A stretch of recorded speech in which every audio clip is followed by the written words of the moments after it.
जो कार्य 35 वर्ष में दो दो विधायक के शासन काल में जो नहीं हुआ, वो मेरे शासन काल में ये कार्य हुए हैं। तो सर आप अचानक प्रेस कॉन्फ्रेंस बुलाए हुए हैं, क्या सर जिस तरीके से बिहार में जो बाढ़ का जो जिस तरीके से तहलका मचा हुआ है, बाढ़ जो हर एक जिला में आ गई है, लमसम बिहार के आधे जिला में जो है आ गई है, और खासकर गरखा विधानसभा का अगर बात किया जाए तो कई ऐसे पंचायत है जो बाढ़ से सर ग्रसित है। तो कहा जा रहा है, विपक्ष के द्वारा कहा जा रहा है कि जो भी अगर इस पोल खोल रहा है मतलब ये बाढ़ में, तो कहीं ना कहीं जो इसका जिम्मेवार जो है वर्तमान विधायक जो है सुरेंद्र राम जी हैं। तो आपका कार्यकाल सर 4 साल हुआ, इससे पहले अगर कार्यकाल का अगर बात किया जाए तो 25 और 10 साल कार्यकाल किए हैं लोग। तो 4 साल और 35 साल के कार्यकाल कैसे देखते हैं अपने गरखा विधानसभा? सबसे पहले आज आप लोग आए हैं, इसके लिए आप सभी लोगों को तहे दिल से धन्यवाद। सबसे पहले मैं ये अपने गरखा विधानसभा के छपरा सदर और गरखा विधानसभा के गरखा प्रखंड में आए हुए बाढ़ त्रासदी को देखते हुए हम प्रशासन से इस मांग आपके माध्यम से ये मांग कर रहे हैं, क्योंकि हमने जिला प्रशासन के तरफ से बाढ़ की तैयारी कहीं कुछ भी उनका हम लोगों ने नहीं देख पाया। जिस तरह से बाढ़ पीड़ितों को मदद होना चाहिए, हम जिला प्रशासन के तरफ से उस कार्य में हम एकदम उदासीनता हमने देखा है। क्योंकि जितना नाव का व्यवस्था होना चाहिए उतना नाव का व्यवस्था नहीं हुआ। जो सूखा राशन का जो व्यवस्था होना चाहिए खाने पीने का, वो भी व्यवस्था नहीं हुआ। कम्युनिटी किचन जितना चलाना चाहिए वो भी नहीं चलाया गया। नहीं उनके लिए तिरपाल का जो विस्थापित जो भी माल मवेशी और आदमी जो विस्थापित हुए उनके लिए ना तो तिरपाल का व्यवस्था कराया गया, नहीं पीएचडी विभाग के तरफ से चापाकल का व्यवस्था कराया गया, नहीं पशुपालन विभाग के तरफ से चारा का व्यवस्था कराया गया, नहीं स्वास्थ्य विभाग से उन्हें उनकी स्वास्थ्य के लिए समुचित व्यवस्था कराया गया। तो सभी तौर पर आप देखिएगा तो सारण जिला के जिला प्रशासन पूरी तरह से आपदा में इस बाढ़ में पूरी तरह से फेल है, और जिसके वजह से आम लोगों को, आम जनता को बाढ़ के समय में आपदा में उनको काफी कठिनाइयों का सामना करना पड़ा। सर जलालपुर पंचायत की अगर बात किया जाए, आप ही के क्षेत्र में आता है, वहां पर एक पत्रकार सोशल मीडिया पर वायरल हो रहा है कि पूर्व विधायक वहां पर जनता कह रही है कि पूर्व विधायक इस क्षेत्र में काम किए हुए हैं, वर्तमान विधायक काम नहीं किए, इस तरह से कहा जा रहा है सर।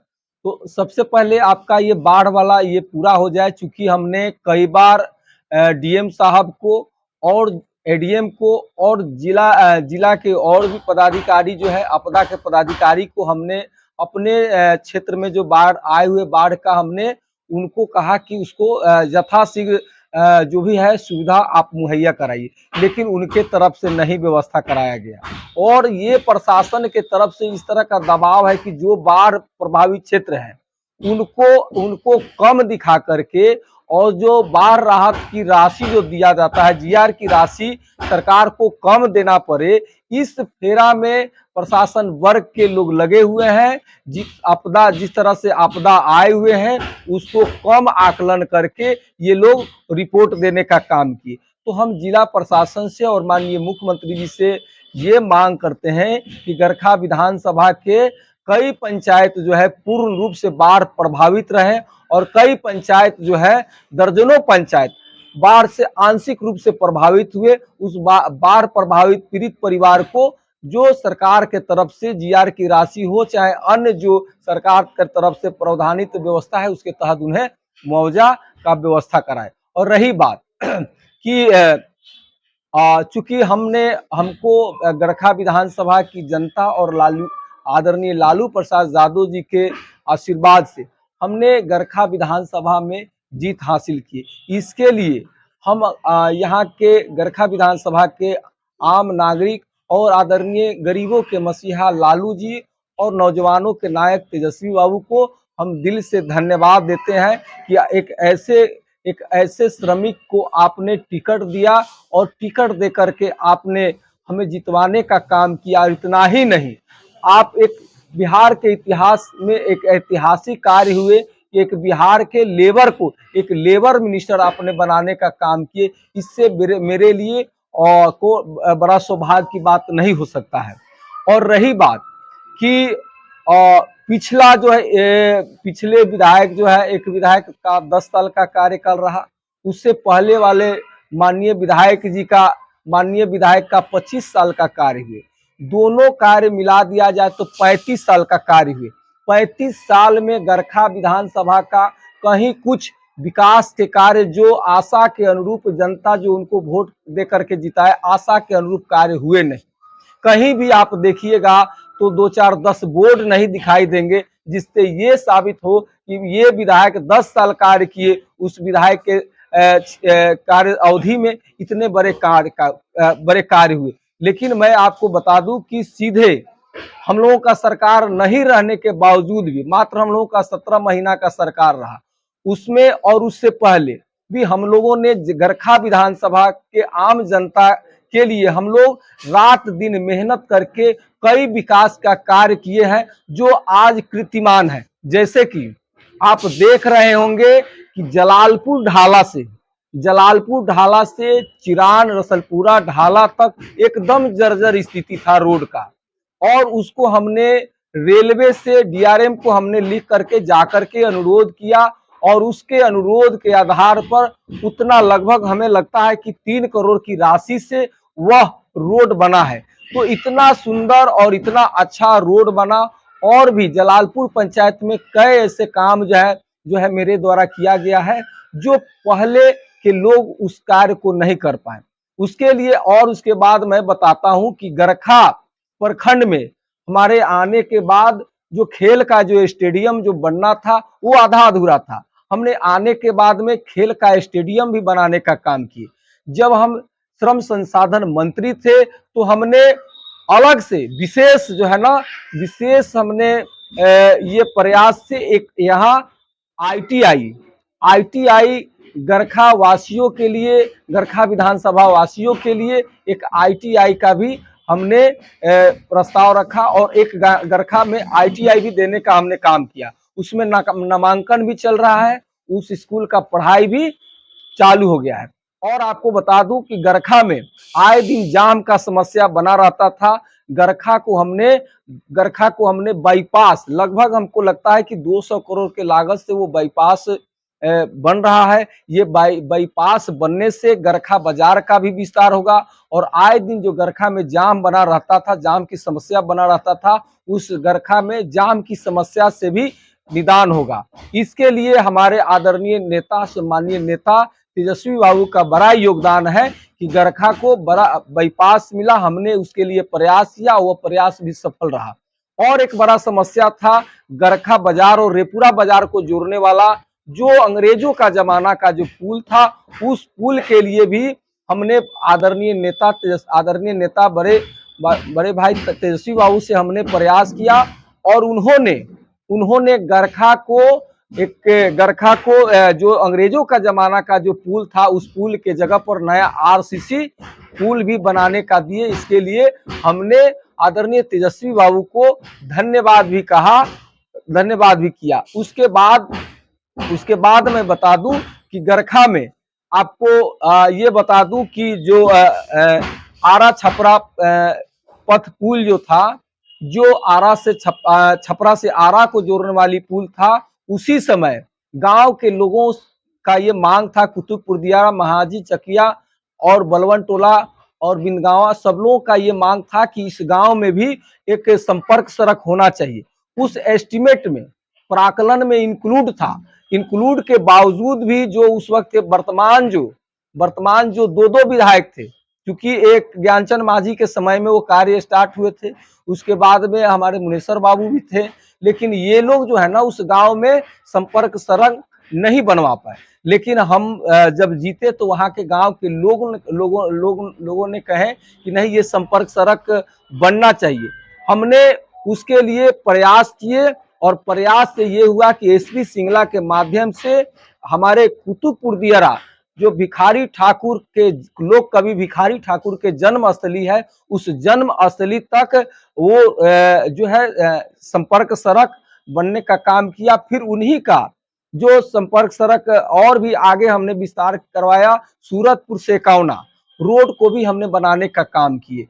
और बहुत सा ऐसा वर्क हुए हैं जो कीर्तिमान साबित हुआ है। ये लोग आम लोग इस बात को कह सकते हैं कि जो कार्य 35 वर्ष में दो विधायक के शासन काल में जो नहीं हुआ, वो मेरे शासन काल में ये कार्य हुए हैं। तो हम मेरा ये प्रयास रहेगा कि और भी जो भी कार्य हैं वो सारे कार्य जो हैं हम लोग कराने का काम करेंगे। और ये कार्य एकदम लगातार माने कि हो रहा है। अभी हमारा मांग ये है कि जो गरखा से जो जोड़ने वाली गरखा से जो चिरान रोड को जाने वाली रोड है, उसको भी हमने चौड़ीकरण का मांग किया है। और हमने ये सरकार से लगातार हम प्रयास में हैं कि सरकार से हमने लगातार प्रयास में है कि जो भी है अल्पसंख्यक आवासीय विद्यालय की जरूरत है गरखा विधानसभा में, वो बने। अनुसूचित जाति आवासीय विद्यालय है वो बने। पिछड़ा वर्ग के लिए जो आवासीय विद्यालय है, ये सारे चीज हम लगातार ये कार्य कर रहे हैं। और उसके बाद में आपको बता दूं कि दुर्गा टोला से चंचौरा जाने वाला लगभग 7.5 किलोमीटर का रोड, वो भी एकदम जर्जर रोड था। हमारे प्रयास से वो भी बने। और आप सभी लोग जानते हैं कि अनुसूचित जाति और अनुसूचित जनजाति और पिछड़े वर्ग गरीब परिवार के लोग जो है सरकारी विद्यालय में पढ़ते हैं। लेकिन स्थिति ये था कि लोग घर से बोरा ले जाकर के बोरा पर ले जाकर के और स्कूल में जाकर के बैठ करके पढ़ाई करते थे। वो बोरा क्या होता था कि गर्मी में एकदम गर्म हो जाता था फर्श, और ठंडा के दिन में ठंडा। हमने सभी विद्यालयों में बेंच जो है लो बेंच हाई बेंच देने का काम किए, ताकि हमारे गरीब परिवार, हमारे अनुसूचित जाति अनुसूचित जनजाति और पिछड़ा वर्ग के परिवार के बच्चे जो हैं एकदम कंफर्टेबल महसूस करे और स्कूल में बेंच पर बैठ करके वो पढ़ाई करे। तो ये सारे कार्य जब हम ये कर रहे हैं तो कुछ लोगों को लगता है कि इनके शासन काल में कुछ अधिक ही विकास के कार्य हो रहे हैं, तो टीका टिप्पणी करना कुछ कर रहे हैं और कुछ करवाए जा रहे हैं। तो उससे ये फर्क नहीं पड़ रहा है, क्योंकि हम तेजस्वी बाबू के सिपाही हैं, लालू जी के सिपाही हैं।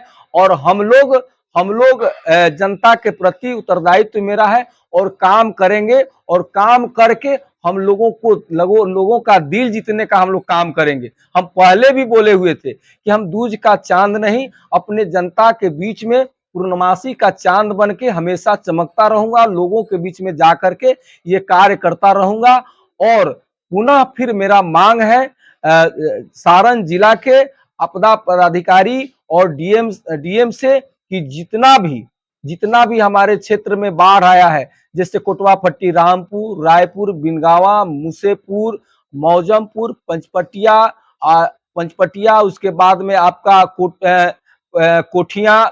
कोठिया, और उसके बाद में आपको बता दूं पंचपटिया हो गया, कोठिया हो गया, और भी है महाराजगंज में हुआ है, जलालपुर में आया हुआ है बाढ़, और डुमरी में आया हुआ है। ये सारे बाढ़ग्रस्त क्षेत्र और भी हैं, हसनपुरा में है, इटवा में है। तो ये सारे जगह बाढ़ प्रभावित पीड़ित परिवार को जो जितना भी हो सके सरकार के तरफ से सहायता राशि मिलना चाहिए।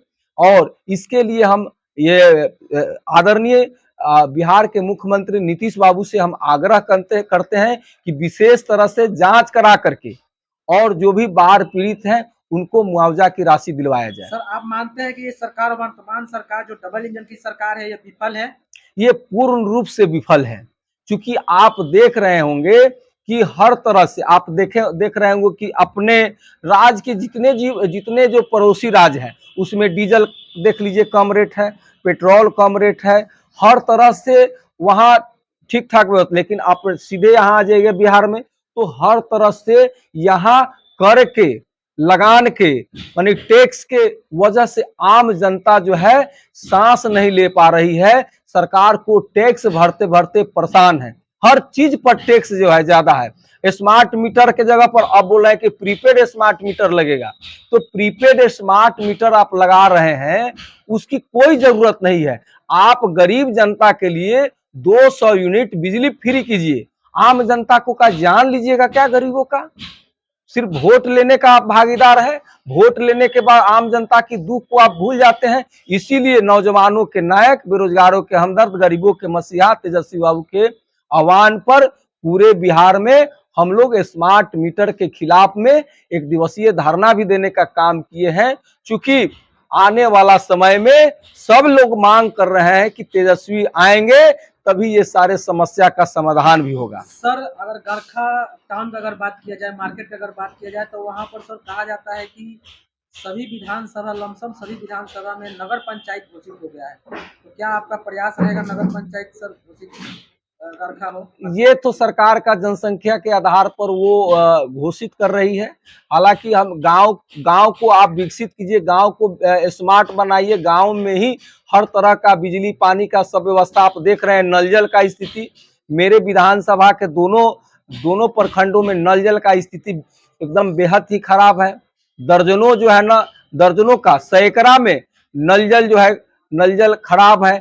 पानी है, पानी नहीं आ रहा है टोटी में, कहीं टोटी टूटा हुआ है, कहीं पाइप फटा हुआ है। ये बुरा स्थिति नल जल का बना हुआ सर है। आप मानते हैं जो 25 साल 10 साल जो कार्यकाल हुआ इससे पहले, तो 25 साल अगर देखा जाए तो आरजेडी से विधायक थे भुवनेश्वर चौधरी, तो क्या आपको लगता है कि आरजेडी में रहते हुए गरखा को ये कार्य विकास के ने रास्ते देखिए, पर नहीं ले रहे हैं?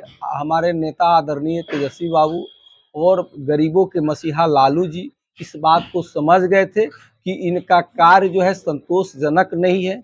जनता में इनका विश्वास जो है, जनता का विश्वास इन पर हट गया है। इसलिए वो टिकट में बदलाव किए और हमको, एक गरीब के बेटा को, एक मजदूर के बेटा को, मजदूर को, एक मेहनत कश इंसान को हमको यह जिम्मेवारी दिया गया और उस जिम्मेवारी पर हम खरा उतरने का हम कोशिश कर रहे हैं और जनता भी इस बात को समझ रही है।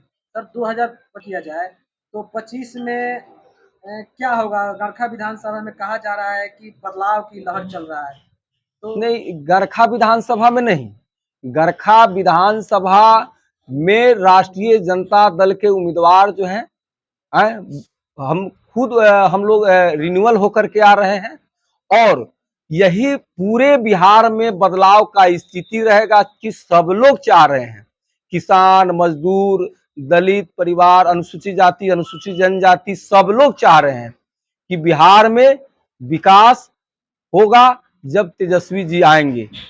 बिहार में नौजवानों को नौकरी मिलेगा जब तेजस्वी जी आएंगे। चूंकि नौजवानों का विश्वास तेजस्वी, गरीबों का विश्वास है तेजस्वी, बेरोजगारों का विश्वास है तेजस्वी, अनुसूचित जाति, अनुसूचित जनजाति, पिछड़ा वर्ग, अल्पसंख्यक समाज और पूरे बिहार की जनता का विश्वास है तेजस्वी। इसलिए 2025 में आएंगे, बनेंगे मुख्यमंत्री तेजस्वी।